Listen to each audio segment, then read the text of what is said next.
جہاں تک ایصال ثواب کا تعلق ہے، اس میں ہمارے ہاں ذرا کافی مختلف آراء موجود ہیں۔ مجھے اس رائے سے اتفاق ہے کہ مالی اگر کوئی عبادت ہے، اس کا ثواب آپ اپنے کسی فوت شدہ بزرگ کو منتقل کر سکتے ہیں۔ مطلب آپ نے کسی بیوہ کی کو مدد کی ہے، کسی یتیم کی کو مدد کی ہے، کسی دینی کام میں پیسہ لگایا ہے، کوئی صدقہ جاریہ شروع کیا ہے خدمت خلق کے لیے، وغیرہ وغیرہ، اس کی تو جو ہے اس کے ثواب کو منتقل کیا جا سکتا ہے کہ اللہ اس کا ثواب میرے والد یا میری والدہ کے منہ کو پہنچا دے۔ جسمانی نہیں، آپ نماز پڑھ کے کہیں اس کا ثواب، یا روزہ رکھ کر کہیں کہ اس کا ثواب،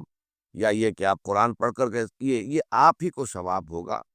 آپ خود پڑھیں گے آپ کو ثواب ہوگا۔ البتہ ایسے تمام افعال کے بعد جب آپ اللہ سے دعا کریں گے، یہ نہیں کہیں گے کہ میرے اس فعل کا ثواب منتقل کر دے، اے اللہ میرے والدین کی مغفرت فرما، تو یہ کوئی نیک کام کرنے کے بعد جو ہے اس دعا کی تاثیر جو ہے وہ بڑھ جاتی ہے۔ بس اس پہلو میں انڈائریکٹلی اس کا ایک تعلق بن جائے گا، ورنہ یہ کہ وہ اس طریقے سے بچوں کو بلانا اور پڑھانا اور یہ جو ہے سوئم میں کرنا اور قرآن خوانی کی محفل ہے، یہ سب بدعات ہیں، اور یہ در حقیقت دین میں اضافے ہیں، اور ان کی کوئی حقیقت نہیں ہے۔ دیکھیے، انسانی زندگی کے یہ تین دور ہیں: حیات دنیاوی، جو ہماری پیدائش سے شروع ہو کر اور ہماری موت پر ختم ہو جائے، پھر حیات برزخی، موت سے لے کر قیامت کے دن تک، اور پھر حیات اخروی ہے، قیامت میں ریزریکشن کے بعد سے وہ زندگی جو ہے جو جنت یا دوزخ کی ہے۔ اس میں ان دونوں زندگیوں کے بارے میں تفصیل سے کوئی بات کرنا بالکل غلط ہے، اور اس سے فتنے پیدا ہوتے ہیں۔ ظاہر بات ہے کہ قبر، جسم تو قبر میں رہتا ہے، اس میں تو کوئی شک ہی نہیں، روح کہاں جاتی ہے؟ کیا وہ بھی قبر ہی میں رہتی ہے یا کہیں اور چلی جاتی ہے؟ قرآن مجید میں سجین اور اعلیٰ علیین کا ذکر موجود ہے، لیکن یہ تمام چیزیں متشابہات میں سے ہیں۔ یہ تمام چیزیں قرآن مجید میں سورہ آل عمران کے شروع میں بیان کیا گیا ہے کہ ہم نے یہ کتاب اتاری ہے، اس میں کچھ آیات محکمات ہیں، کچھ متشابہات ہیں۔ وہ متشابہات کا ایگزیکٹ مفہوم جاننا اس وقت ہمارے لیے ممکن نہیں ہے۔ یہ تو جب اس عالم میں ہم پہنچیں گے تو معلوم ہوگا کہ ہاں یہ بات تھی کہ جو قرآن مجید میں اس طور سے کہی گئی تھی۔ لیکن یہ کہ اس وقت جو ہے جتنا کچھ ہمیں حدیث صحیح میں مل جائے یا قرآن میں مل جائے، اس عالم برزخ میں بھی یہ تو ہوتا ہے کہ جو نیک لوگ ہیں انہیں کچھ نہ کچھ جو ہے اثرات اچھے ان پر پڑتے رہتے ہیں، ان کی ارواح پر کہہ لیجئے، اور کچھ جو برے ہیں ان کے اوپر جو آخری انجام ہونا ہے اس کی کچھ ریفلیکشن ہوتی رہتی ہے، جس کو حدیث میں کہا گیا ہے کہ ہر قبر جو ہے وہ یا تو جنت کے باغیچوں میں سے ایک باغیچہ ہے یا دوزخ کے گڑھوں میں سے ایک گڑھا ہے، یا کہیں کہہ دیا جاتا ہے کہ کھڑکی کھول دی جاتی ہے اس میں، یا جنت کی طرف سے کہ ٹھنڈی ہوائیں آئیں، خوشبوئیں آئیں، اور یا دوزخ کی طرف سے کہ آگ کی لپٹ آئے۔ دوزخ میں داخل ہوں گے قیامت کے بعد ہی، اور جنت میں داخل ہوں گے قیامت کے بعد ہی، لیکن اس کے کچھ آثار پڑنے شروع ہو جاتے ہیں، وہ جس کو انگریزی میں آپ کہتے ہیں coming events cast their shadows before, بعد میں آنے والے واقعات جو ہیں ان کے کچھ سائے جو ہیں پہلے سے آنے شروع ہو جاتے ہیں۔ تو اسی طرح سمجھیے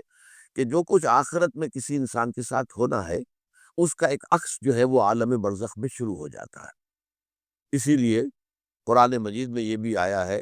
کہ یہ جو آل فرعون تھے یہ صبح و شام جہنم پر پیش کیے جاتے ہیں، اور قیامت کے دن پھر کہہ دیا جائے گا ادخلوا آل فرعون النار، ان کو داخل کر دو آگ کے اندر۔ یہ اس حد تک، باقی یہ ہے کہ تفصیل میں جانا، ہاں ایک رائے ہے، یہ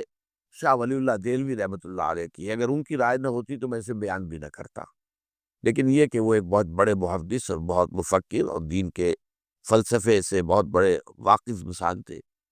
انہوں نے کہا ہے کہ جو اولیاء اللہ ہوتے ہیں، اللہ کے نیک بندے، اللہ کے بندے، ان کے انتقال کے بعد ان کی روحوں کو بھی اللہ فرشتوں کے طبقہ اسفل میں شامل کر دیتا ہے۔ یہ فرشتے ہیں نا اس وقت بھی موجود ہیں، ابھی شاید اگلے ہی جمعے میں وہ حدیث جو ہے اس کا بیان آئے گا کہ جب بھی کسی گھر میں، اللہ کے گھر میں کچھ لوگ اس لیے جمع ہو کہ اللہ کی کتاب پڑھیں اور سمجھیں اور سمجھائیں، تو ان کے اوپر فرشتے گھیرا ان کا ڈال لیتے ہیں، اور ان پر اللہ کی طرف سے سکینت نازل ہوتی ہے اور رحمت نازل ہوتی ہے، اور اللہ ان کا ذکر کرتا ہے فرشتوں کے پاس، دیکھو میرے بندے، تم کہتے تھے یہ فساد مچائے گا، دیکھو یہ بھی تو ہے نا جو میرے کلام کو پڑھنے کے لیے میرے گھر میں جمع ہے۔ تو فرشتے ہیں موجود، ہم میں سے ہر ایک کے ساتھ 2 فرشتے موجود ہیں۔ تو یہ فرشتہ اسفل ہے، سب سے نیچے، جو دنیا کے کاروبار کو چلانے میں اللہ تعالیٰ کے سول سرونٹس ہے۔ پھر اس سے اوپر کے فرشتے ہیں، اس سے اور اوپر کے فرشتے، پھر مقربین ہیں جو اللہ تعالیٰ کے قریب ترین فرشتے ہیں۔ لیکن یہ کہ ملائکہ کے طبقہ اسفل میں شامل کر لیتے ہیں تاکہ جو کام اللہ تعالیٰ ملائکہ سے لیتا ہے وہ ان سے بھی لینے شروع کر دیتا ہے۔ لیکن ہمیں یہ اجازت نہیں ہے کہ ہم فرشتوں کو پکار کر کہیں کہ اے فرشتے، اے جبریل، اے میکائیل، یا فلاں، اے منکر، جو یا میرے جو ہے